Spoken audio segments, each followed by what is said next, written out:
윤정이 할머니는 아침 햇살이 스며드는 거실 한편에 앉아 창밖을 바라봤어요. 오늘도 어김없이 시작되는 하루가 무의미하게 느껴지는 순간이 있었죠. 그러나 억만장자로 살아온 지난 세월 동안 그녀가 겪어온 가장 큰 고통은 결코 돈으로 해결되지 않았어요. 바로 잃어버린 딸에 대한 후회와 죄책감이었죠.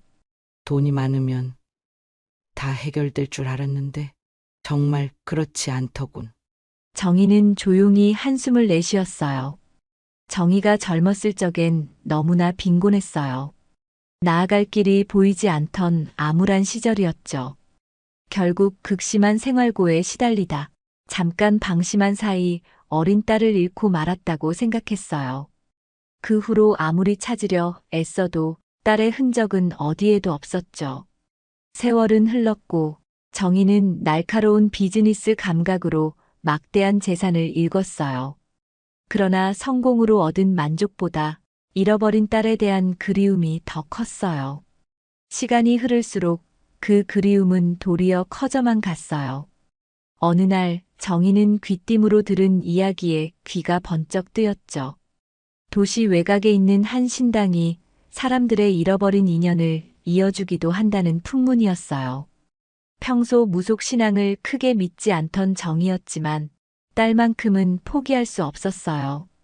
마지막이라도 좋으니 한번 가보자. 이 방법이 아니면 이제 나에게 선택지가 없을지도 몰라. 그렇게 결심했어요. 그날 새벽 정희는 아무도 모르게 차를 몰고 도시 가장자리를 향해 떠났어요. 텅 빈 길 위로 새벽 안개가 자욱했지만 마음속은 이상하게 복잡했죠. 얼마 후 비포장길 끝자락에서 낡은 간판 하나를 발견했어요. 차에서 내려 조용히 둘러보니 외지인이라면 발길을 돌릴 법한 을씨년스러운 분위기가 감돌았어요. 그러나 이미 여기까지 온 마당에 되돌아갈 생각은 없었죠. 정희는 마음을 가다듬고 희미하게 열려있는 신당의 문을 밀고 들어갔어요. 문을 열자 단숨에 코끝을 찌르는 이질적인 향기가 온몸을 휘감았어요.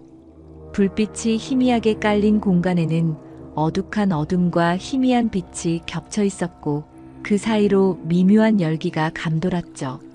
정희는 문턱을 넘는 순간 알 수 없는 낯설음과 익숙함이 동시에 밀려와 잠시 숨이 막혔어요. 안쪽에 앉아있던 젊은 여인은 차가운 바람에도 흔들리지 않는 시선으로 정희를 바라봤어요.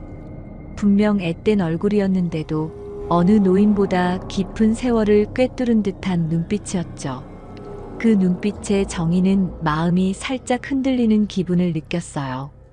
무엇을 찾아오셨나요? 낮고 부드러운 음성이 마치 구름 사이로 스며드는 빛처럼 정희를 감싸왔어요. 가슴 속 깊은 곳을 자극하는 이상한 울림이 있었죠.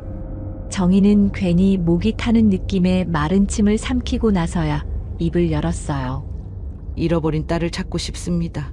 혹시 살아있다면 작은 단서라도 알고 싶네요. 젊은 무당은 희미하게 미소를 지으며 정희를 이끌었어요. 이리 오셔서 잠시 앉으세요. 이야기가 길어질 듯하니 차부터 드시는 게 좋겠습니다. 신당 안은 거친 외풍이 불어올 것 같았지만 묘하게 아늑했어요. 공기 중에는 형언하기 어려운 온기가 깃들어 있었죠. 정희는 무릎을 굽힌 채 자리에 앉아 천천히 둘러봤어요. 재단에 놓인 향로와 빛바랜 부적들, 어수선해 보이는데도 기묘하게 질서가 잡힌 느낌이었죠. 소연이라 불린 젊은 무당은 차를 끓이면서 정희에게 시선을 고정했어요. 마치 정희의 안을 꿰뚫어 보는 사람처럼 미묘한 표정을 지었죠. 정희는 순간 등줄기가 서늘해졌어요. 이 사람이 뭔가 대단한 걸 보거나 느끼는 건 아닐까? 차가 준비되자 소연은 조용히 말했어요. 부담 없이 말씀하셔도 돼요. 여기서는 모든 이야기를 놓고 가시길 바랍니다. 정희는 차를 한 모금 머금으며 오랫동안 묻어왔던 사연을 꺼내기 시작했어요. 가난했던 시절, 한순간의 방심으로 딸을 잃어버렸고 이후 수단과 방법을 가리지 않고 찾아 헤맸다는 이야기였죠. 돈이면 다 될 거라 여겼지만 딸만큼은 어디에도 흔적이 없었다고 고백했어요. 소연은 마치 자기 일인 듯 고개를 끄덕이며 한순간 몰려온 안쓰러움이 눈동자에 어렸어요. 그러고는 시선을 잠시 떨구더니 낮고 차분한 목소리로 말했죠. 며칠 후에 굿을 열어볼 테니 그때 다시 오시면 어떨까요? 제가 신영께 도움을 청해보겠습니다. 정희는 얼어붙은 목소리로 겨우 알겠다고 대답하고는 신당 밖으로 나왔어요. 차에 올라 시동을 걸면서도 소연의 눈빛이 떠나지 않았어요. 처음 보는 사람인데 왠지 모를 익숙함이 스쳐갔어. 이게 무슨 느낌이지? 빗방울이 차창을 두드릴 때마다 정희는 자꾸만 소연의 목소리를 떠올렸어요. 그 맑고 낮은 울림이 귓속에 맴돌며 잃어버린 과거와 희미한 미래를 동시에 보여주는 듯했죠. 내가 너무 기대를 거는 걸까? 그래도 이번만은 놓치고 싶지 않네. 그렇게 혼잣말을 하며 정희는 빗속을 뚫고 천천히 집으로 돌아갔어요. 며칠 뒤 정희는 다시 신당을 찾았어요. 비가 추적추적 내리는 궂은 날이었는데 묘하게 불안하면서도 기대감이 들었죠. 신당 문을 열자 소연이 한복을 차려입고 내부를 정리하고 있었어요. 오늘 꼭 굿을 해야 하니 마음의 준비를 하고 들어오시죠. 소연의 말에 정희는 가슴이 쿵 울리는 기분을 느꼈어요. 곧 장단 소리와 함께 향내가 짙어지기 시작했어요. 소연은 무아지경에 빠진 듯 몸을 흔들며 노래를 불렀고 정희는 제단 앞에 무릎을 꿇은 채 간절히 딸의 행방을 빌었죠. 어느 순간 소연의 목소리가 떨리면서 이상한 장면을 묘사하기 시작했어요. 비 오는 어느 날 울고 있던 어린아이, 누군가에게 이끌려 사라진 조그만 손. 정희는 그 말을 듣고 소스라치게 놀랐어요. 분명 딸을 잃던 날과 너무 닮아 있었거든요. 소연도 뭔가 이상함을 느꼈는지 의식을 끝낸 후에 한참 말없이 앉아 있었어요. 제가 이상하게도 빗속에서 잃어버린 누군가를 찾던 기억이 떠오르는 것 같아요. 그게 정확히 무슨 뜻인지는 모르겠지만 왠지 모르게 몸서리가 쳐지네요. 그걸 들은 정희는 잔뜩 겁이 나면서도 이상한 희망이 떠올랐어요.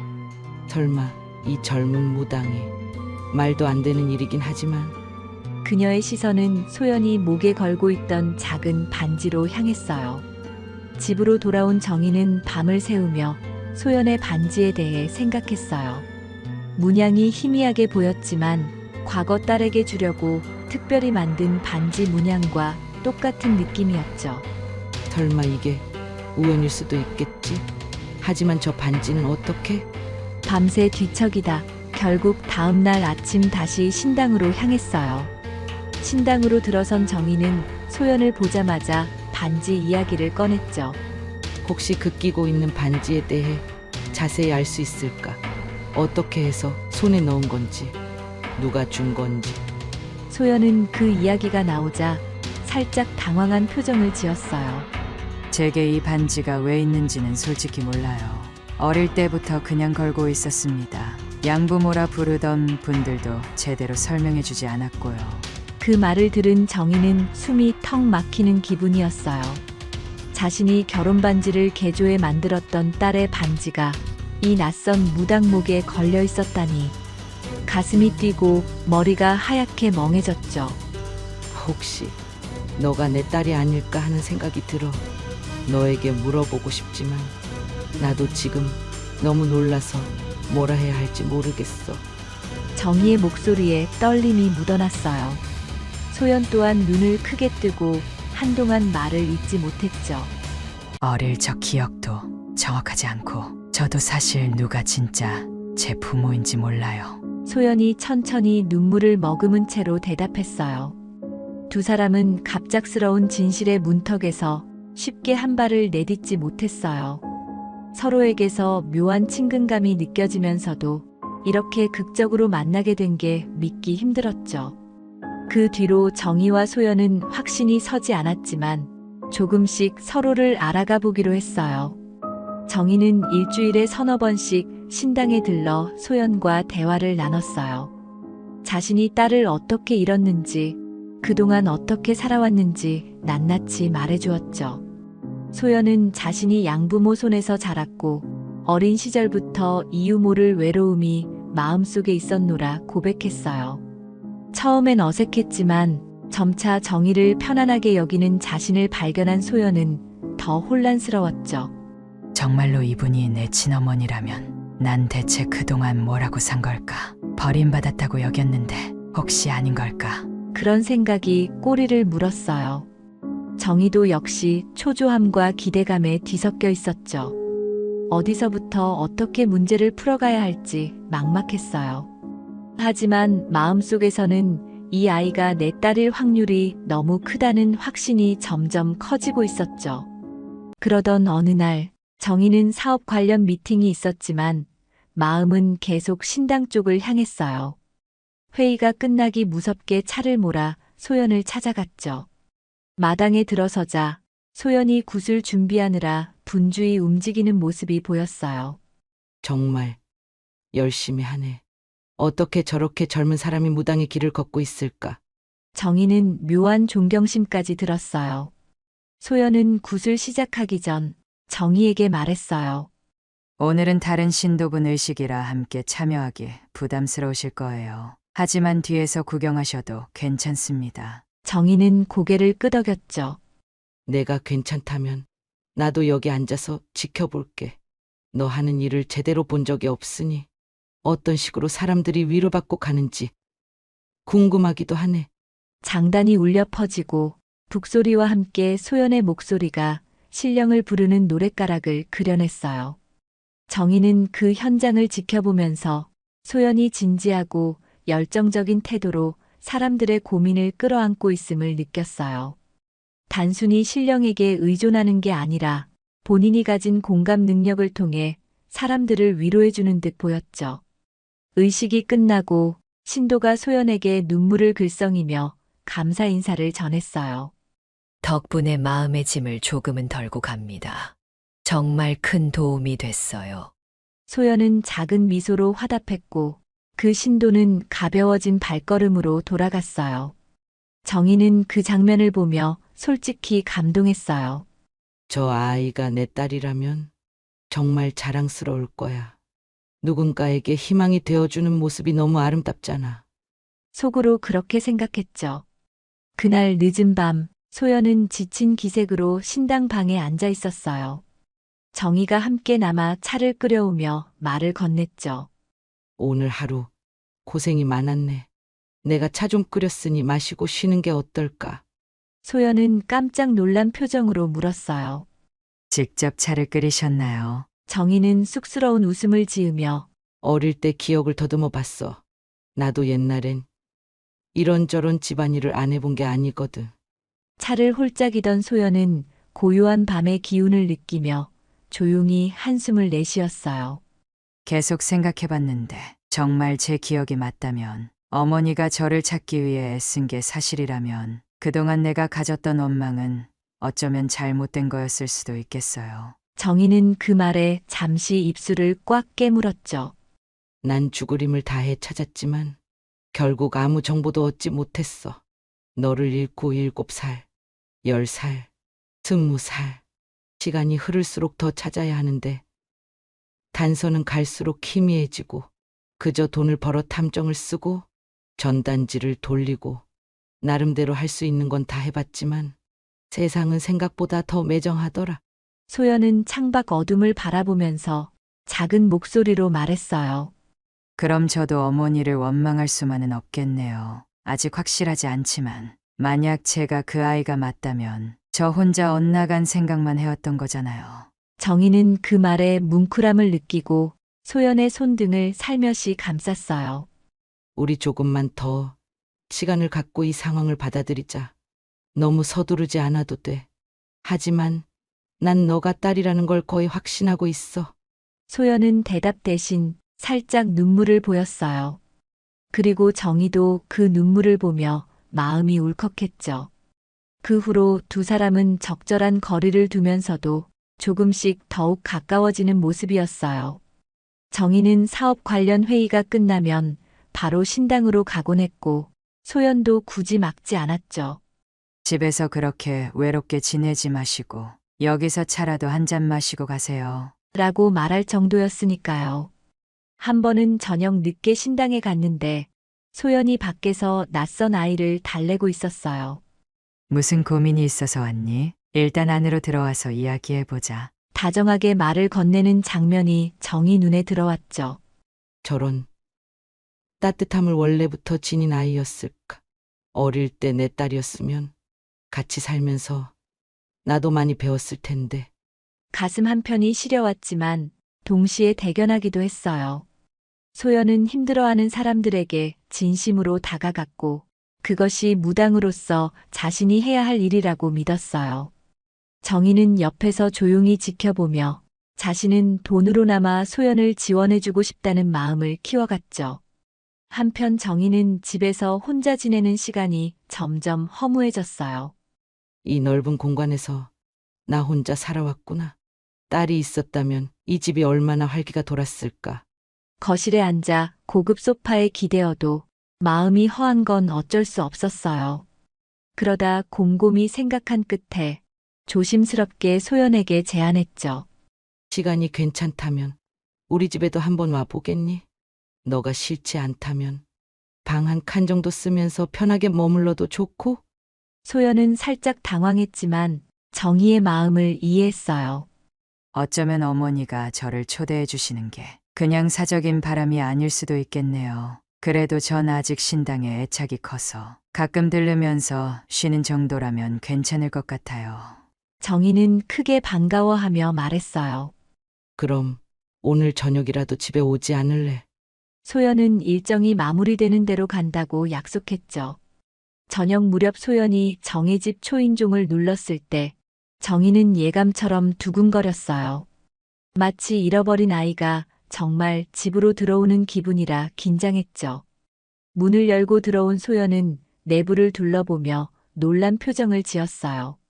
정말 넓고 깔끔하네요. 이런 곳에서 혼자 사신 거예요? 정희는 씁쓸하게 웃으며 대답했어요. 돈으로 큰 집은 마련했지만 사람이 있어야 집도 따뜻해지더라고. 소연은 안내받은 방에 간단한 짐을 풀고 거실로 나와 정희가 준비한 식사를 함께 했어요. 정희는 손수 요리를 한 건 아니었지만 고급 식재료와 요리사를 불러온 터라 식탁은 화려하게 차려져 있었죠. 원래 이렇게 매일 드시는 건가요? 소연이 신기하다는 듯 묻자 정희는 머리를 극적였어요. 아니, 평소엔 대충 먹어. 너가 온다니까 특별히 준비했어. 두 사람은 식사를 하면서도 조금 어색했지만 한편으로는 따뜻한 기운이 감돌았어요. 덕분에 잘 먹고 가네요. 정희는 그 말이 그렇게 기쁘게 들릴 수가 없었죠. 식사 후 거실에서 차를 마시며 이런저런 이야기가 오갔어요. 정희는 털어놨어요. 어릴 때 사진을 찾으려 했는데 딸과 함께 찍은 사진이 거의 없더라고. 가난해서 사진 한 장 찍기가 힘들었나 봐. 저도 어릴 때 사진을 보면 다 낯선 사람들이었어요. 양부모라 여겼던 분들도 날 따뜻하게 챙겨주긴 했지만 뭐라 설명하기 어려운 거리감이 있었죠. 자연스레 두 사람은 과거의 시간을 하나씩 떠올리며 맞춰보려 했어요. 그러다 보면 더욱 우리가 진짜 모녀가 맞구나 하는 생각이 들었어요. 소연은 매 순간마다 마음이 조금씩 편해지는 걸 느꼈고 정희도 다시금 용기가 생겼죠. 밤이 깊어졌을 때 소연은 말했어요. 오늘 이곳에서 자고 갈게요. 내일 일찍 신당으로 돌아가야 하지만 오랜만에 푹신한 침대에서 쉬고 싶기도 해요. 정희는 속으로 환한 미소를 지으며 말했죠. 편히 쉬어라. 내일 아침 밥은 내가 한번 직접 해볼 테니 기대해줘. 다음 날 아침 정희는 소연보다 한참 일찍 일어나 부엌으로 향했어요. 평소 요리를 거의 안 했지만 최소한 계란 후라이나 간단한 국 정도는 만들어 보고 싶었어요. 서툰 솜씨로 버벅대며 만들었지만 예쁘게 차린 아침 식사를 식탁 위에 놓고 소연을 깨웠죠. 말도 안 돼요. 정말 어머니가 요리를 다 하신 거예요? 소연이 놀란 표정으로 묻자 정희는 얼굴을 붉히며 말했어요. 맛은 장담 못해. 그래도 내 정성이니 조금만 맛봐줘. 소연이 한술 뜨고는 조금 짜긴 하지만 생각보다 괜찮아요. 몸에 좋은 재료를 쓰셨나 봐요. 라고 웃었고 정희는 그걸로 충분히 만족했어요. 그렇게 평범한 아침 식사가 두 사람에겐 새롭고도 뭉클한 순간이었죠. 식사를 마친 뒤 소연은 신당으로 돌아가 굿 준비를 해야 했어요. 정희는 운전기사를 부르겠다고 했지만 소연은 사양했어요. 택시 타고 가는 게 더 편해요. 결국 정희가 문 앞까지 배웅하며 말했죠. 일 다 끝나면 혹시 저녁에 또 들를래? 집에 있다 보면 심심하거든. 소연은 대답 없이 살짝 웃으며 고개를 끄덕였어요. 그러고는 조용히 문을 나섰는데 정희는 그 뒷모습을 바라보며 마음 한편이 따뜻해졌어요. 소연은 신당으로 돌아온 뒤 하루 종일 바쁘게 국과 상담을 이어갔어요. 신도 중 한 명은 남편과의 갈등이 심해 별거 직전이라는 얘기를 털어놓았고 또 다른 신도는 사고로 자녀를 잃은 상실감에 힘들어했어요. 소연은 속으로 나도 잃어버린 아이였는데 이렇게라도 다른 사람을 위로해 줄 수 있구나. 라는 생각이 들었어요. 굿이 끝나고 밤이 되자 문득 정희와 나눴던 대화들이 떠올랐어요. 진짜 엄마가 이렇게 내 곁에 있었던 건가? 왜 하필 무당이 된 지금에서야 만나게 된 걸까? 그런 복잡한 생각들이 겹쳤지만 적어도 미움이나 원망보다는 따뜻함이 더 크게 자리 잡았어요. 다음 날 소연은 굿이 없는 틈을 타 신당 뒷마당에서 가벼운 뒷정리를 하고 있었어요. 그때 정희가 오겠다는 연락이 왔죠. 오늘 오후에 시간이 생겨서 신당에 들르마. 점심이라도 함께 할까? 네, 기다릴게요. 정희가 신당에 도착했을 때 날씨는 조금 흐렸지만 바람이 시원했어요. 소연은 제안했죠. 마침 쉬는 시간이니까 밖에서 간단히 식사나 할까요? 두 사람은 신당 근처로 걸어나가 손님이 거의 없는 작은 국밥집에 들어갔어요. 정희는 주변을 둘러보며 말했어요. 촌스럽지만 정감이 가네. 이런 곳에서 밥 먹은 지 정말 오랜 것 같아. 소연은 메뉴판을 보고 설명했죠.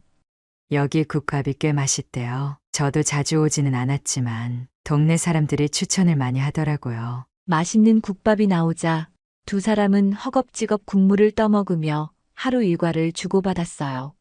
오늘은 회사 일 대신 여기 오고 싶어서 임원들에게 맡겨버렸다. 이젠 회사가 없어도 크게 상관없을 정도로 자리가 잡힌 상태라. 나도 좀 쉬고 싶어. 이제부터는 정말 하고 싶은 걸 하시면 되겠네요. 어차피 돈은 충분하시니까. 맞아. 돈은 있는데 정작 내 삶은 메말랐던 거지.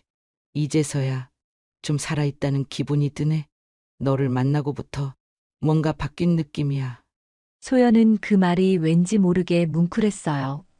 점심 식사 후 두 사람은 신당으로 돌아와 마당 한편에 놓인 낡은 벤치에 앉았어요. 늦여름의 바람이 솔솔 불어오면서 둘 사이에 어색함 없이 대화가 흘렀죠. 소연은 지난밤 생각해둔 이야기를 살짝 꺼냈어요. 어머니, 아니, 엄마라 부르는 게 더 편할까요? 저도 사실 이제 어머니라고 부르는 게 맞을 것 같으면서도 어색해서. 정희는 그 말에 씁쓸한 듯 웃었어요. 뭐든 편한 대로 불러도 돼. 난 너가 그냥 엄마라고 불러주면 좋겠지만 갑자기 그럴 순 없겠지. 내가 너무 조급한 마음이었나 싶기도 하고. 조급하다고 느끼진 않았어요. 저도 마음속에서 서서히 받아들이는 중이라서 그래요. 아마 조금만 더 시간이 지나면 자연스레 그렇게 부를 수도 있을 것 같아요. 그 대화는 짧지만 두 사람 사이의 거리를 한껏 좁혀주는 계기가 되었어요. 정희는 내심 작은 안도를 느끼며 앞으로 어떤 모습으로 소연을 도와야 할지 생각하기도 했죠. 며칠 뒤 신당에 갑작스러운 손님들이 몰려오는 날이 있었어요. 동네에서 제법 유명한 사건이 터져서 여러 사람이 불안과 걱정을 안고 찾았던 거죠. 소연은 눈코 뜰 새 없이 굿을 치르고 상담을 해주느라 정신이 없었어요. 정희는 그 옆에서 자연스럽게 대기 순서를 안내하고 신당 바깥마당을 정리해 주었어요. 평소라면 분명 정희가 할 일이 아니었지만 이젠 그런 것도 스스럼 없이 함께 했죠. 점심도 걸으며 움직이던 중 어느 신도가 정희에게 물었어요. 평소에도 이렇게 무당님을 도와주시나요? 두 분이 무척 친해 보이던데 혹시 가족이신가요? 정희는 순간 말을 더듬었어요. 그런 셈이라고 해둡시다. 저 아이가 워낙 혼자 모든 걸 감당하려 하니 제가 옆에서 조금은 거들고 싶어서요. 신도는 이해했다는 듯 고개를 끄덕였어요. 역시 그렇군요. 두 분이 꼭 모녀처럼 닮은 느낌이 있더라고요. 그 말에 정희는 괜히 가슴이 쿵 울리는 감정을 느꼈죠. 정신없이 하루가 가고 해가 질 무렵이 되어서야 신도들이 다 돌아갔어요. 소연은 녹초가 된 모습으로 신당 마당에 주저앉았어요. 정희가 물병을 건네며 권했죠. 얼른 이거라도 마시고 들어가서 좀 쉬자. 소연은 물을 벌컥벌컥 마시다가 힘겹게 숨을 고르며 미소를 지었어요. 어머니가 없었으면 오늘 정말 힘들었을 거예요. 덕분에 많은 분들이 편히 상담받고 갔네요. 정희는 그 말을 듣고 속으로 뭉클했어요. 이젠 이렇게 함께 있는 게 당연하게 느껴진다. 내가 그저 돈으로만 도울 수 있다고 생각했는데 옆에서 같이 수고하는 것도 이렇게 의미가 있구나. 혼잣말처럼 생각했죠. 그날 밤 두 사람은 신당 안쪽 방에서 간단한 밥상을 차려 늦은 저녁을 먹었어요. 소연은 지쳐서 밥을 대충 먹다 말았고 정희는 그런 소연이 안쓰러워서 말했어요. 집에서 묵고 가는 게 어때? 내가 차로 데려다 줄 수도 있고. 내일도 새벽부터 들어올 분이 있어서 여기 있어야 해요. 제가 이렇게 몸을 누이고 쉬면 괜찮아지니 걱정 마세요. 그래, 알겠어. 그럼 이불이라도 두툼한 걸로 바꿔 덮고 자. 날이 점점 서늘해지니까 감기 들지 않게 조심해야지. 소연은 고개를 끄덕이며 미안한 표정을 지었죠. 정희는 그런 소연에게 조용히 말했어요. 미안해하지 마. 이제 엄마가 곁에 있다는 것만 잊지 않으면 돼. 소연은 그 한마디에 잠깐 울컥했지만 꾹 참으며 누워 눈을 감았어요. 정희는 문을 살짝 닫고 나와 창밖으로 보이는 달빛을 한동안 바라보았죠. 늦어버린 시간이지만 이제라도 해줄 수 있는 게 있다는 게 고맙다. 정말 다행이야. 시간이 흐르면서 소연은 종종 정희 집에 들러서 며칠씩 묵고 가기도 했어요. 신당에 다른 무당이 도움을 주러 오는 날이 있었고, 그럴 때 소연은 도시 생활을 체험하듯 정희 집에서 쉬었죠. 정희는 기쁜 마음으로 소연에게 이곳저곳을 보여주거나 함께 시장에 가기도 했어요. 특히 시장에 가는 날, 소연은 신기해하며 말했어요. 저는 보통 신당 근처 작은 상점에서 물건을 사거든요. 이렇게 큰 시장은 잘 안 와봐서 좀 낯설어요. 정희는 싱글벙글하며 소연이 잘 먹을 만한 재료를 골랐어요. 가끔 이런 곳에서 장도 보고 재료 손질도 하면서 지내면 기분이 좋아지더라. 나도 예전엔 몰랐는데 사는 맛은 돈이 아니라 소소한 일상에서도 느껴지는 거였네. 소연은 그 말이 마치 자신에게 꼭 하고 싶은 말처럼 들렸어요. 그러게요. 제게도 지금 이런 시간이 정말 낯설고 행복해요. 두 사람은 장바구니를 가득 채워 집으로 돌아와 서로 서툰 솜씨로 요리를 했죠. 소연이 주로 무당일을 하며 지내서 음식 솜씨가 대단한 건 아니었지만 마음만큼은 진심이었어요. 주방이 이렇게 북적이는 건 처음이야.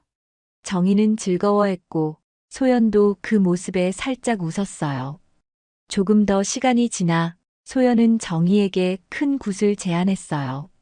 지금까지의 얽힌 인연과 아픔을 풀어내고 싶다는 마음이 든다면 제가 어머니를 위해서 개인 굿을 열고 싶어요. 무당이자 딸이 될 수도 있다는 제가 해주는 굿이니 더 의미가 있지 않을까 생각해요. 정희는 살짝 놀랐지만 그 제안이 싫지 않았어요. 나도 사실 언젠가 너에게 제대로 의식을 받아보고 싶긴 했어. 내가 아직 품고 있는 죄책감이나 슬픔을 제대로 내려놓고 싶거든. 그렇게 두 사람은 날짜를 잡고 신당에서 특별한 굿을 준비하기로 했어요. 그 굿은 다른 사람 없이 정희와 소연만을 위한 시간이었어요. 제단 위에는 정성스럽게 차린 음식과 꽃, 그리고 향들이 놓였고 소연은 가장 깨끗한 무복을 입었죠. 장단 소리가 울리기 시작하자 정희는 두 손을 모으고 차분히 눈을 감았어요. 소연의 노랫소리가 점점 깊어지며 마치 아득한 세상을 불러오는 듯 했어요. 정희는 그 선율 속에서 젊은 시절의 자신과 잃어버린 딸을 떠올렸죠. 그 작은 손을 꼭 잡고 울고 싶었던 순간들이 주마등처럼 스쳐 지나갔어요. 소연은 의식 도중 갑자기 울먹이는 목소리로 중얼거렸어요. 엄마, 왜 그때 나는 혼자였을까? 정말 버려진 게 아니었는데. 정희는 그 말에 눈물을 주체할 수 없었어요. 소연도 자신의 내면에서 울려오는 목소리인지 무당으로서 받아들인 영적인 메시지인지 분간이 안 됐죠. 하지만 한 가지 분명한 건 두 사람 사이에 가로놓인 수십 년의 상처가 녹아내리고 있다는 사실이었어요. 곧 굿이 끝나고 소연은 흐트러진 호흡을 가다듬으며 정희에게 다가왔어요. 오랜 아픔을 어느 정도는 풀어낸 것 같아요. 어머니도 느껴지시나요? 정희는 눈가를 훔치며 고개를 끄덕였어요. 그래. 마음 한구석에 쌓인 죄책감이 조금은 가벼워진 느낌이야. 너가 나를 위해 직접 굿을 해주니 이걸로 더는 후회하지 않아도 될 것 같아. 두 사람은 서로를 바라보며 작게 웃었어요. 이 굿이 그동안 나누지 못했던 응어리를 날려주었고 진정한 새 출발의 계기가 된 거나 마찬가지였어요. 그날 이후 정희의 표정은 한결 밝아졌어요. 회사 일도 다시 활기를 띠며 정리했고 직원들에게도 곧 새로운 변화를 맞이할 것 같다고 말했죠. 소연을 딸로 받아들이는 일이 공식화되진 않았지만 적어도 정희 삶의 원동력이 되었어요. 소연 역시 마음이 묘하게 편안해졌어요. 어릴 때부터 품고 있던 나는 버림받았고 혼자라는 의식이 서서히 사라졌죠. 그 자리를 내게도 엄마가 있었다는 따뜻함이 대신 채워주었어요.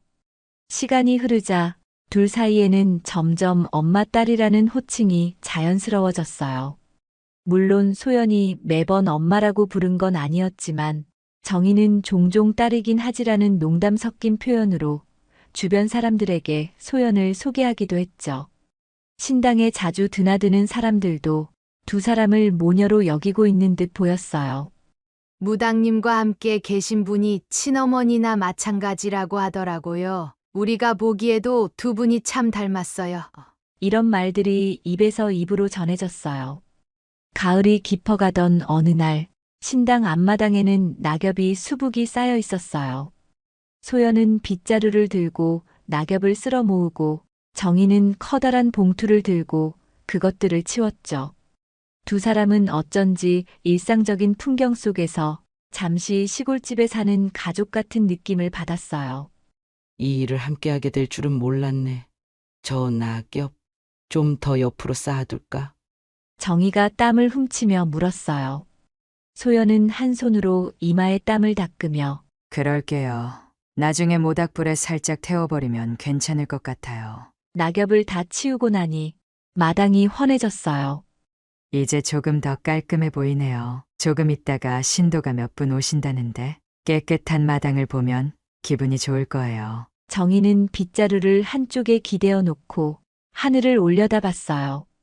맑고 푸른 가을 하늘 아래에서 자신이 무슨 복을 받았길래 딸을 이렇게 늦게라도 찾았을까 싶었어요. 살아온 세월이 헛된 건 아니었구나. 언제나 돈에만 매달려왔지만 결국 내게는 이런 인연이 남아있네. 며칠 뒤 소연이 큰 결심을 한 듯 보였어요. 신당 뒤뜰에 앉아 정희에게 털어놓았죠. 어머니, 저 사실 오늘 용기를 내서 하나 말씀드리려 해요. 아직 정확히 어떻게 진행해야 할지는 모르겠지만 제게는 조금 큰 변화일 수도 있어요. 정희는 뭔가 중요한 이야기가 나올 것 같아 자세를 바로잡았어요. 그래. 무슨 일이든 나한테는 솔직히 털어놓으면 돼. 우린 이제 가족이니까. 소연은 살짝 입술을 깨물고 차근차근 말을 이어갔어요. 무당의 길을 계속 걷는다고 해도 이 신당 운영은 혼자 감당하기가 버거워지고 있어요. 어머니가 많이 도와주긴 하지만 좀 더 체계화하고 싶다는 생각이 들어요. 그리고 제 안에선 언젠가 조금 다른 방식으로도 사람들에게 도움을 주고 싶다는 마음이 자라나고요. 정희는 고개를 끄덕이며 물었어요. 혹시 상담이나 치유 같은 분야로 확장하고 싶다는 뜻이니? 정확히는 아직 모르겠어요. 하지만 무당으로서의 제 역할이 굿이나 신령과의 교감만은 아니라는 생각이 들어요. 어머니도 사업 경험이 풍부하시니 제게 현실적인 조언을 해줄 수 있을 것 같아요. 그럼 당연히 내가 옆에서 지원해줘야지. 너 혼자 해나갈 필요 없어. 필요하면 인력도 고용하고 내 생각대로 만들어 보자. 돈 문제는 걱정 말고. 고맙습니다. 어머니가 있어서 든든해요. 그날 이후 두 사람은 신당 운영 방식을 조금씩 바꿔갔어요. 예전처럼 무조건 굿으로 해결하기보다는 심리 상담에 가까운 시간도 따로 마련하고 기다리는 손님들이 편히 쉴 수 있는 공간을 정비했죠. 정희는 회사에서 쓰던 체계적인 운영 노하우를 신당에 접목해봤어요. 사람들은 처음엔 낯설어했지만 금세 편리함을 느꼈어요. 이 신당은 마치 종합상담소 같네. 그냥 와서 고민을 털어놓으면 차분히 대화를 나누다가 필요하면 굿을 받는 시기라서 좋아요. 이런 입소문이 돌면서 오히려 신도가 더 늘어났어요. 소연은 새로운 무당 지망생들을 가르치며 자신이 익힌 굿과 의식들을 전수했어요. 정희는 그 옆에서 실무를 돕고 재정이나 관리 문제를 해결해줬죠. 두 사람의 협업이 제법 훌륭하게 굴러가면서 신당은 바야흐로 사람들에게 위안이 되는 장소가 되었어요. 어느 날 소연이 조용히 정희에게 말했어요. 가족끼리 일한다고 해서 어수선해지기 쉬울 텐데 우리는 의외로 잘 맞아가고 있어요. 희한하죠? 정희는 살짝 미소 지으며 대답했어요. 어쩌면 너가 내 딸이니 가능했을 거야. 피는 물보다 진하다는 게 괜히 생긴 말은 아닌 것 같아. 소연은 그 말을 듣고 작게 고개를 끄덕였어요. 그제야 머릿속에서 그래. 난 정말 혼자가 아니구나. 라는 생각이 확고해졌죠. 가을이 지나 겨울이 코앞으로 다가왔어요. 신당의 낙엽 대신 차가운 바람이 불어들었고 소연은 구슬 위에 두툼한 외투를 챙겨 입었어요. 정희는 또다시 제안했죠. 난방 시설을 좀 더 보강해야겠다. 사람들이 많이 몰리면 추울 테니 재단 옆에 온풍기도 놓자. 소연은 웃으며 농담을 건넸어요. 어머니가 신당을 너무 현대식으로 바꿔놓으시는 건 아닌지 모르겠네요. 전통은 그대로 두되 편의성은 개선하는 게 좋다고 생각해? 그래야 너가 무리하지 않고 오래 버틸 수 있잖아. 결국 두 사람은 잠깐 공사를 진행해 마당 일부를 덮고 따뜻한 대기실을 마련했어요. 무당으로서의 신성함은 지키면서도 방문객들이 겨울철에 엄발을 녹일 수 있게 배려한 거였죠. 공사가 끝난 후 방문자들은 이렇게 평했어요. 여기 올 때마다 편안해서 좋다우. 무당님도 좋지만 뒤에서 든든하게 지원해주는 분이 계시니 그런가 보다. 소연은 매번 정희에게 고마움을 느꼈고 정희도 그게 당연하다고 여겼어요. 마음속에는 서로를 향한 애정이 더욱 단단해졌죠. 겨울 초입, 첫눈이 내린 날, 소연은 특별한 굿을 준비했어요. 정희가 마침 그날 시간을 넉넉히 낼 수 있어서 함께하게 되었죠. 흰 눈이 소복이 쌓인 신당 마당에서 소연은 새하얀 무복을 입고 고요히 서 있었어요. 정희는 그 모습에 마치 눈 속의 신령 같다는 생각이 들 만큼 아름답다고 느꼈어요. 굿이 시작되자 북소리와 함께 소연의 춤사위가 하늘거렸어요. 눈발이 슬쩍 날리며 마당 한가운데서 재단의 촛불이 아른거렸죠. 정희는 한쪽에서 기도하듯 두 손을 모으고 소연을 지켜봤어요. 의식이 절정에 이르렀을 때 소연의 목소리가 낮게 떨렸어요. 쌓인 원망과 슬픔이 있다면 모두 눈 속에 묻어버리라는 정갈이 온다. 이제 새해가 밝을 때 남은 건 희망과 재회의 기쁨일 거라고. 소연 스스로도 그 말이 마치 자신과 정희의 이야기를 대변하는 것 같아 가슴이 먹먹했어요. 정희는 괜히 눈물을 훔치며 고개를 숙였어요. 그래. 우리 지난 시간의 상처는 이제 묻고 남은 날들을 기쁘게 살아가자. 속으로 그렇게 되뇌었죠. 의식이 끝난 뒤 소연은 잠시 멍한 모습으로 하늘을 올려다봤어요. 하얀 눈이 여전히 소복소복 내려앉고 있었죠. 정희는 조심스럽게 다가가 소연의 어깨에 손을 얹었어요. 수고 많았어. 너도 춥지 않니? 안으로 들어가서 몸 좀 녹이자. 소연은 살짝 웃으며 대답했어요. 생각보다 괜찮아요. 구슬할 때는 오히려 몸이 뜨거워지거든요. 그래도 이제 끝났으니 들어가서 따뜻한 차를 마시면 좋겠네요. 둘은 재단을 간단히 정리한 뒤 신당 안으로 들어가 찬물을 끓였어요. 창밖에 내리는 눈을 보며 마시는 차 한 잔에 그동안의 회한과 서글픔이 녹아내리는 기분이 들었죠. 정희는 찻잔을 들고 소연을 바라보았어요. 내가 너를 만나지 못했으면 어떻게 됐을까 싶어. 이렇게 마음 편한 겨울은 처음이야. 소연은 부드러운 미소로 답했어요. 저도 평생을 외로움에 떨며 살았을 텐데 이제는 그렇지 않아도 되니까 다행이에요. 어머니가 옆에 계시니까요. 정희는 깜짝 놀라듯 소연의 말을 되새겼어요. 어머니가 옆에 계시니까요라는 문장이 주는 울림이 너무나 컸죠. 그건 아무리 많은 재산을 갖춰도 들을 수 없었던 세상에서 가장 값진 말이었어요. 세월은 흐르고 정희와 소연은 누구에게도 끊을 수 없는 인연으로 함께 지내게 되었어요. 물론 공식적으로 가족임을 대대적으로 밝히는 건 아니었지만 주위에선 이미 다 알고 있었죠. 정희는 여유가 생기면 집으로 소연을 초대했고 소연도 바쁘지 않을 땐 기꺼이 도시에 올라가 하룻밤을 지내곤 했어요. 신당은 점점 유명해졌고 소연의 굿은 효험이 좋다는 소문이 퍼졌어요. 거기에 정희가 비즈니스 마인드로 체계적 관리를 하면서 신당은 단순한 무속 공간을 넘어선 상담소 역할까지 맡게 되었죠. 사람들은 소연 무당님은 정말 따뜻하시고 뒤에서 잘 챙겨주시는 윤정이 할머니도 계셔서 든든하다고들 했어요. 어느 겨울날 밤 소연은 정희 집에서 잠을 자다가 새벽에 문득 깨어났어요. 창문 너머로 살짝 달빛이 비치고 있었는데 마음이 고요하면서도 말로 표현하기 힘든 안도감이 밀려왔죠. 내가 이 집에서 이렇게 편히 잠들 수 있다니 정말 놀라운 일이야. 속삭이듯 스스로에게 말했어요. 조금 뒤 소연은 거실로 나가 조용히 물을 마시며 창밖을 다시 봤어요. 그때 마침 정희도 잠에서 깼는지 거실로 나오다가 소연과 마주쳤죠. 왜 못 자고 있어? 어딘가 아프니? 두 사람은 그 어색함에 살짝 웃음을 지었어요. 그냥 잠이 깼어요. 오히려 아픈 곳 없이 편안한 기분인데 그래서 잠이 깨버렸네요. 정희는 다행이라며 부엌에서 따뜻한 물을 더 끓여가지고 나왔어요. 그럼 이거나 마시고 다시 자자. 내일도 일이 바쁠 텐데.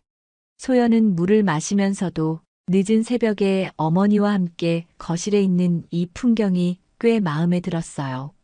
정희도 잔잔한 미소로 소연을 바라보며 이 시간이 참 좋다는 생각이 들었죠. 다음 날 소연은 아침 일찍 신당으로 돌아갔어요. 정희는 좀 더 자도 된다고 했지만 소연은 떠났죠. 예약이 있어서 서둘러 가야 해요. 그래도 어머니 덕분에 몸이 개운하게 쉬었어요. 그래. 가서 무리하지 말고 천천히 해. 그 뒤에도 비슷한 날들이 이어졌어요. 소연이 너무 지쳐 보이면 정희는 억지로라도 집에 데려가 쉬게 하기도 했고 소연도 그 호의를 점점 더 편하게 받아들였죠. 서로에게 마음을 열고 의지하다 보니 사실상 함께 사는 거나 다름없는 관계가 되었어요. 어느 날은 정희가 제안을 했어요. 이제 아예 신당 근처에 방을 마련하자. 내가 작은 집 하나를 리모델링해서 선물할 수도 있지 않겠어? 소연은 너무 큰 선물이라며 거절하려 했지만 정희가 굽히지 않았죠. 너가 마음껏 쉬고 신당과 가까우면서도 독립적으로 지낼 수 있는 공간이 필요해 보여서 그래. 잃어버린 딸 찾은 기념이라고 생각하자. 어머니가 정말 하고 싶으시다면 저도 마다하진 않을게요. 곧 근처에 작은 주택을 구해 인테리어를 새로 했고 소연은 그곳을 신당과 집 사이를 오가며 쓰게 되었죠. 시간이 흘러 겨울이 깊어지고 1년이 다 끝나가려는 무렵이었어요. 신당에는 묵은회를 보내고 새해의 복을 비는 의식을 치르러 온 신도들이 많았죠. 소연은 정신없이 굿을 이어가면서도 틈틈이 정희와 눈을 마주쳤어요. 정희가 옆에서 재단에 놓을 물품이나 음식물을 챙겨주며 보조해줬거든요. 의식이 모두 끝나고 나면 정희와 소연은 신당 한 구석에서 차를 마시며 하루를 정리하는 시간을 가졌어요. 그게 둘만의 소소한 일상이자 가장 편안한 순간이었죠. 오늘도 사람들이 참 많이 왔네요. 다들 새해에 대한 기대가 크다 보니 더 바쁘게 찾아오는 것 같아요. 소연이 찻잔을 들어올리며 말했어요. 정희는 이마에 땀을 닦으며 대답했어요. 그러게 말이다. 하지만 너가 이끌어주는 곳 덕분에 많은 사람이 마음의 짐을 덜어가는 것 같아. 나도 너와 함께 이런 일을 하게 될 줄은 몰랐어. 소연은 정희를 바라보며 환하게 웃었어요. 이 신당을 함께 지켜주시는 어머니가 있어서 가능해요. 혼자였으면 벌써 지쳐 쓰러졌을지도 몰라요. 정희는 그 말에 작게 고개를 끄덕였어요. 그래. 우리가 함께 있으니 더 든든하다. 내가 괜히 너를 찾아온 게 아니라는 생각이 들어.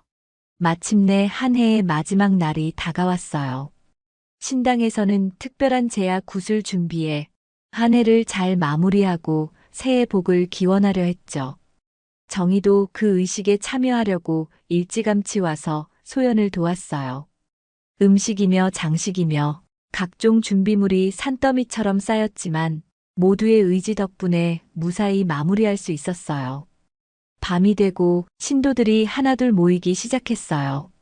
소연은 꽤 큰 무복을 입고 장구와 북소리에 맞춰 춤을 추면서 지난 한 해를 정리하는 의미를 전했어요. 사람들은 제각각 마음속의 소원을 빌며 서로를 위로하고 격려했죠. 정희는 제단 옆에서 촛불을 지키며 소연이 보여주는 장면을 지켜봤어요. 얘가 이렇게 많은 사람에게 필요한 존재였구나. 나만큼이나 저 사람들도 이 아이를 의지하고 있는 거네. 속으로 그렇게 생각했어요. 의식이 절정에 이르자 소연이 높은 목소리로 외쳤어요. 지난해의 한과 슬픔, 미움과 원망을 모두 이 촛불과 함께 날려버리세요. 이제 새로운 해가 밝아오니 따뜻한 마음만 품고 가시면 됩니다. 사람들은 고개를 끄덕이며 크게 호흡을 내쉬었어요. 정희 역시 눈을 감고 한 해 동안 겪은 여러 감정들을 떠올렸죠. 내가 이렇게 딸을 찾고 마음을 나눌 수 있으니 더 이상 바랄 게 없다. 정말 감사한 일이야. 그렇게 스스로에게 말했어요. 자정이 다가오자 제야 굿이 끝나고 사람들은 저마다 새해 인사를 나누며 돌아갔어요. 소연과 정희는 마지막까지 뒷정리를 하느라 분주했지만 모두가 떠난 신당 마당에 선 순간 어느새 새벽 공기가 서늘하게 감돌았어요. 하늘에는 별이 총총했고 숨을 내쉴 때마다 하얀 입김이 피어올랐죠. 수고했어. 올해 마지막 굿을 잘 마무리했네. 정희가 지친 기색으로 웃으며 말했어요. 소연은 멍하니 하늘을 보다가 대답했어요. 이게 아마 제 인생에서도 가장 뜻깊은 해였던 것 같아요. 어머니를 다시 만나고 잃어버렸던 시간을 비로소 되찾았으니까요. 정희는 가슴이 벅차올랐어요. 소연이 자발적으로 그렇게 말해주니 더할 나위 없이 기뻤죠. 서둘러 시선을 돌려 소연과 마주보고 담담하게 말했어요. 나도 그래. 너를 찾아서 너랑 함께 지낼 수 있어서 정말 다행이야. 두 사람은 서로를 껴안으며 조용히 새해 첫 순간을 맞이했어요. 차가운 공기 속에서도 마음만은 어찌나 뜨겁고 눈부시던지 마치 잃어버린 세월을 보상이라도 받는 듯 했죠. 새해가 밝고 신당은 더욱 분주해졌어요. 사람들은 새해 운세를 보거나 굿을 통해 애군을 떨쳐내려 몰려들었죠. 소연은 바쁜 와중에도 매일 정희와 한 번씩은 얼굴을 보고 식사를 하곤 했어요. 서로 떨어져 있어도 휴대폰으로 자주 연락했고 가족으로서 서로를 챙기는 게 당연해졌죠. 어느 날 정희가 진지한 표정으로 소연을 불렀어요. 내가 생각해둔 게 있어. 우리 둘이 정식으로 가족임을 선언하는 건 어떨까? 물론 증거가 없어도 서로 믿고 있지만 법적 절차나 주의 인정 같은 건 필요 없을까? 소연은 잠시 고민하더니 부드럽게 말했어요. 법적으로 친자 확인을 거쳐 호적을 정정하고 그런 건 지금 단계에서 꼭 하고 싶진 않아요. 이미 마음으로는 충분히 가족이라고 생각하거든요. 그리고 세상에 굳이 증명할 필요도 못 느껴요. 정희는 그 답에 잠시 생각에 잠겼어요. 너가 편하다면 그렇게 하는 게 맞겠지? 난 그냥 혹시나 너가 더 든든하려면 법적으로도 자리를 잡는 게 좋지 않을까 싶었어. 소연은 미소 지으며 고개를 저었어요. 어머니 마음은 알지만 전 지금처럼만 지내도 충분히 든든해요. 만약 나중에 필요하면 그때 다시 천천히 해봐도 되죠. 정희는 그 말에 안도하며 말했어요. 그래. 너가 그렇다면 나도 좋아. 우리끼리 이렇게 지내면 되지. 그로부터 다시 몇 달이 흘러 계절이 바뀔 즈음이 되었어요. 신당에는 새로운 신도들도 생겨나고 원래 다니던 이들도 계속 찾아왔어요. 소연은 상당히 분주했지만 예전보다 여유롭고 행복해 보였죠. 정희는 그런 소연을 지켜보며 종종 농담해주기도 했어요. 우리 딸 예쁘게 일하네. 한 번은 소연이 굿을 마치고 나오다가 정희에게 다가와 말했어요. 어머니, 저희 신당이 한 단계 더 성장할 수 있도록 무언가 새 프로젝트를 해보고 싶어요. 전통 문화를 알리는 공연 형식의 굿이라든지 사람들에게 공개적으로 체험 기회를 준다든지요. 정희는 적극적으로 찬성했어요. 아주 좋은 생각이네.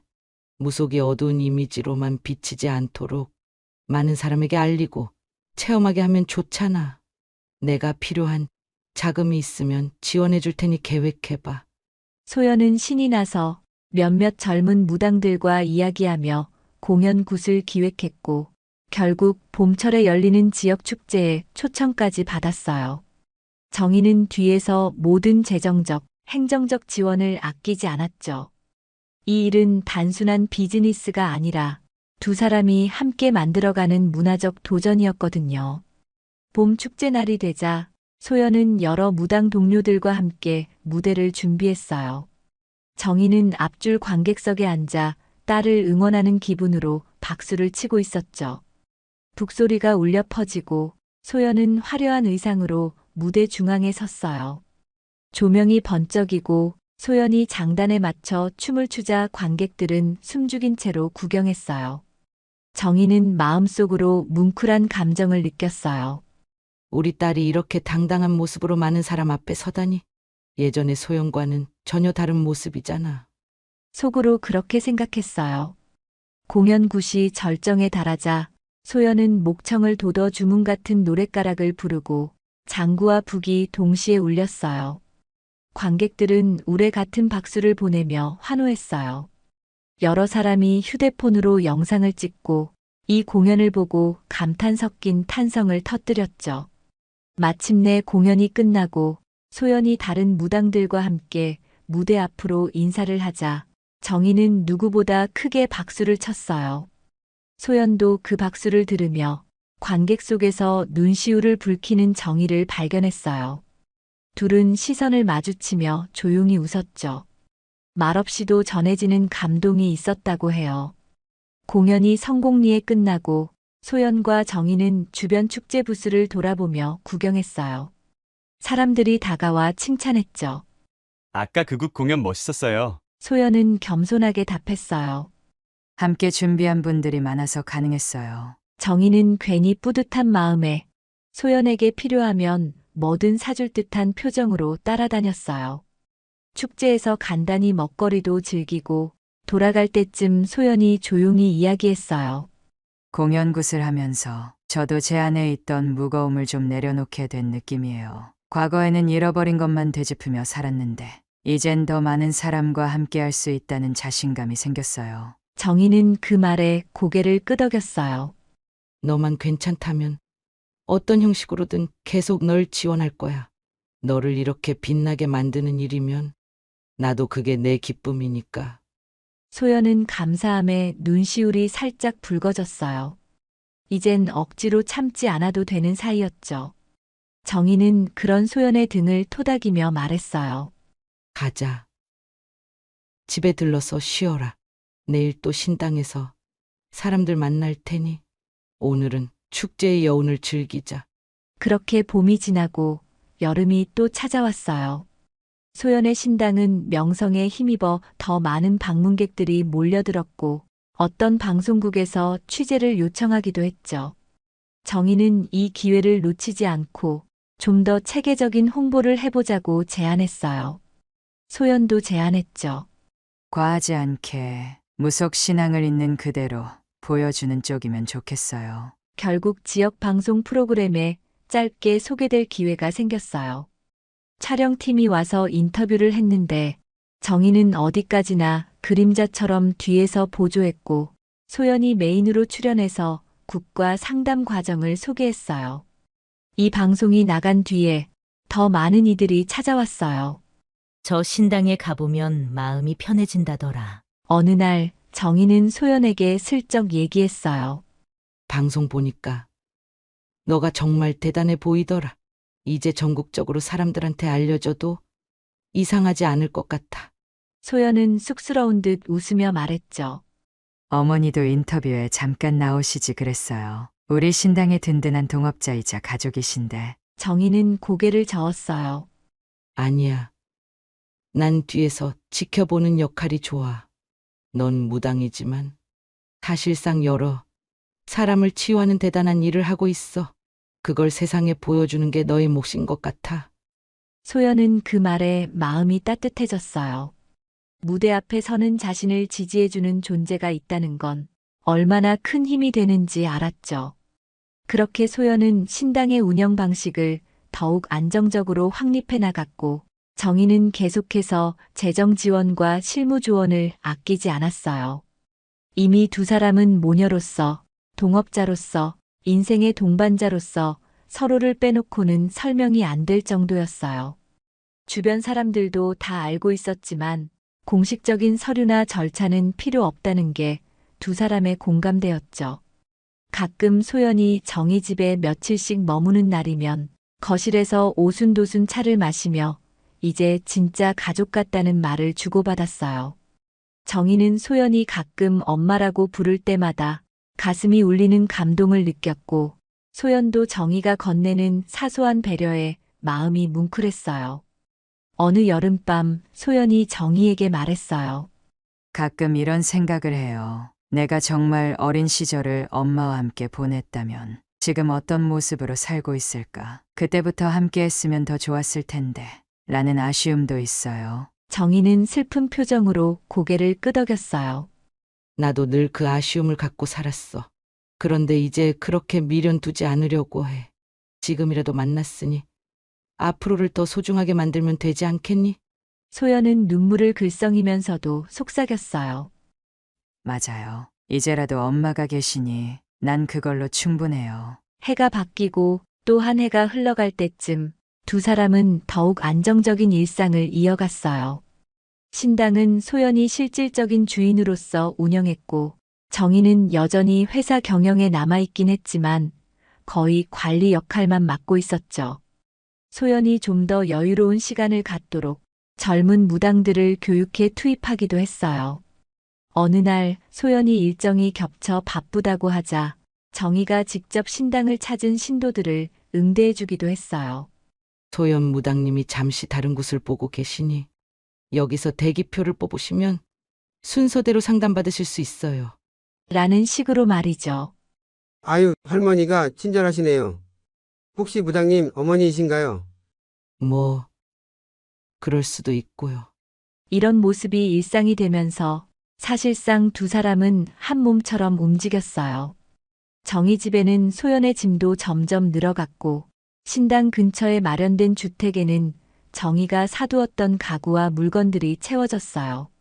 누가 봐도 가족이라는 게 드러났는데 둘 다 이 삶에 만족해하고 있었죠. 긴 세월이 흘러 윤정희 할머니도 이제 조금씩 기력이 약해지는 시기가 왔어요. 하지만 마음만은 충만했어요. 내가 이렇게 나이 들어가도 곁에 소연이 있어서 든든하지. 예전처럼 외롭지도 않고. 자주 그렇게 생각했어요. 소연도 정희가 힘들어 보이면 말했어요. 몸이 안 좋으면 알려주세요. 제가 일정 조정하고 집에 가서 돌봐드릴게요. 그럴 때마다 정희는 미소 지었죠. 내 딸이 이렇게 날 챙기다니. 새삼 감사하다. 두 사람은 함께 계절이 바뀌는 걸 느끼고 함께 기뻐했어요. 가끔 옛날 생각이 떠오르면 서로를 의지하며 눈물을 흘리기도 했지만 그건 슬픔보다 안도의 눈물에 가까웠어요. 잃어버렸다고 생각했던 인연이 기적처럼 다시 이어져 이제는 허무했던 시간을 조금씩 메워가고 있었으니까요. 어느 늦가을 아침, 소연은 신당 마당에서 국화를 옮기며 정희에게 물었어요. 엄마, 우리 올해도 김장 같이 할까요? 당연하지. 작년에도 같이 해서 주변에 나눠주니 반응이 좋았잖아. 어머니는 작년엔 게으름 피우셨으니 올해는 더 열심히 도와주셔야 해요. 알겠다, 알겠어. 이처럼 평범한 일상들이 두 사람에겐 축복이었어요. 굿을 통한 화려함도 좋지만 이렇게 김장을 하거나 마당을 정리하는 사소한 날들이 더없이 소중했죠. 김장날 둘은 커다란 고무대야에 배추를 담가 절이고 양념을 배합하며 한나절을 보냈어요. 중간중간 옆에 있는 젊은 무당들과 신도들이 도와주기도 했어요. 한바탕 고생 후에 맛본 수육과 갓 담근 김치는 그야말로 꿀맛이었죠. 예전에는 이런 수고를 왜 해야 하나 싶었는데 지금은 즐거워. 저도 누군가와 김장을 같이 해본 건 처음이에요. 정말 보람찹니다. 시간이 또 흘러 어느새 다시 겨울이 오고 눈발이 흩날리는 날이 찾아왔어요. 소연과 정희는 신당 안에 앉아 창밖을 내다보며 차를 홀짝였어요.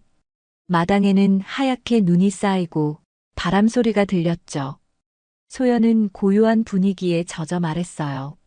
작년 겨울에 어머니와 함께 했던 일들이 생각나요. 그때는 막 엄마라고 불러도 되나 고민했는데 이제는 그냥 엄마죠. 정희는 흐뭇하게 웃으며 소연의 손등을 살짝 잡았어요. 그래, 나도 이젠 너가 불러주는 게 자연스럽다. 너가 엄마라고 부를 때마다 내가 정말 엄마가 된 기분이 들거든. 둘은 잠시 눈을 감고 이렇게 서로를 찾아 다시 만난 지난 시간을 되짚어봤어요. 지난 수십 년의 공백이 아쉽긴 했지만 지금 이 순간이 그 모든 걸 보상해주는 것 같았어요. 문득 소연이 조용히 물었어요. 엄마, 혹시 후회되세요? 너무 늦게 만나서 제대로 못해준 것도 많으실 텐데. 정희는 고개를 저으며 답했어요. 후회가 없다고 하면 거짓말이겠지? 하지만 지금 우리는 서로를 찾았잖아. 그걸로 된 거야. 앞으로 함께 보낼 시간이 얼마나 될진 몰라도 난 지금이 너무 소중해. 소연은 미소 지으며 말했어요. 저도 그래요. 이제 정말 외롭지 않아요. 엄마가 있으니까. 정희는 그 말을 듣고 그냥 조용히 웃었어요. 말로는 다 못하는 감정이 마음 가득 차올랐기 때문이었죠. 그렇게 소연과 정희의 이야기는 지금도 계속되고 있어요. 신당에는 매달 한 번씩 정희가 반드시 찾아와 소연과 나란히 차를 마시곤 해요.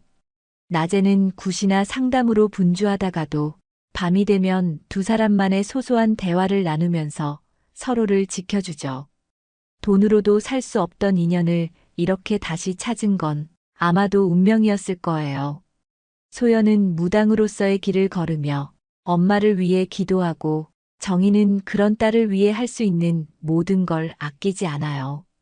잃어버린 세월이 길었지만 앞으로 함께 채워갈 날들도 충분히 남아있다는 믿음을 품고 있으니까요. 계절이 바뀌어도 세상이 어떻게 변하더라도 소연과 정희는 이제 더 이상 헤어지지 않을 거예요. 인연은 그렇게 한번 끊어진 듯 보여도 다시 이어질 수 있음을 증명해주는 두 사람의 삶이 이어지고 있으니 말이죠.